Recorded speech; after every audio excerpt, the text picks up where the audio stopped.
So আমি salt peri স্টাইলে এখন একটু সল্ট দিয়ে দেবো স্টেকের মধ্যে। এটা আমি কিন্তু একদম অ্যাকচুয়াল চুলার উপরে যেভাবে রান্না করা একটু সেভাবেই কিন্তু সল্ট দিয়ে দিচ্ছি। ইয়ো সো সাদিয়া, এরপরও আমি এখন আমাদের এখানকার এক্সিকিউটিভ শেফ মিস্টার নজরুল ভাইয়ের কাছে জানতে চাচ্ছি যে তিনি কিভাবে মানে এই লাইফ কিচেনটা থিম কিভাবে আসলো, উনি কতদিন ধরে এখানে আছেন এবং কিভাবে এতগুলো মানে এইভাবে আমাদের সামনে ফুড সার্ভ করছেন, ইচ অ্যান্ড এভরিথিং এখন আমরা জানবো। সো ভাইয়া, আসসালামু আলাইকুম। ওয়ালাইকুম সালাম, ভালো আছেন না? জি ভাইয়া, ভালো আছি। আচ্ছা, আমি কিছু বলুন। হ্যাঁ, আমরা আসলে প্রথম এটা থিংস আসছে জাপান থেকে। আসলে আমাদের দেশে খাবার নিয়ে সবাই অনেক চিন্তা করে যে কি খাচ্ছি বা কি হচ্ছে, কিভাবে দিচ্ছে।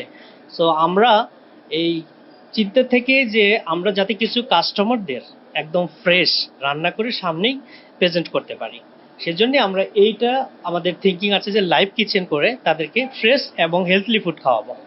সো সাদিয়া আজকে শেফ কোট পরে কিন্তু রেডি নজরুল ভাইয়ের সাথে রান্না করার জন্য।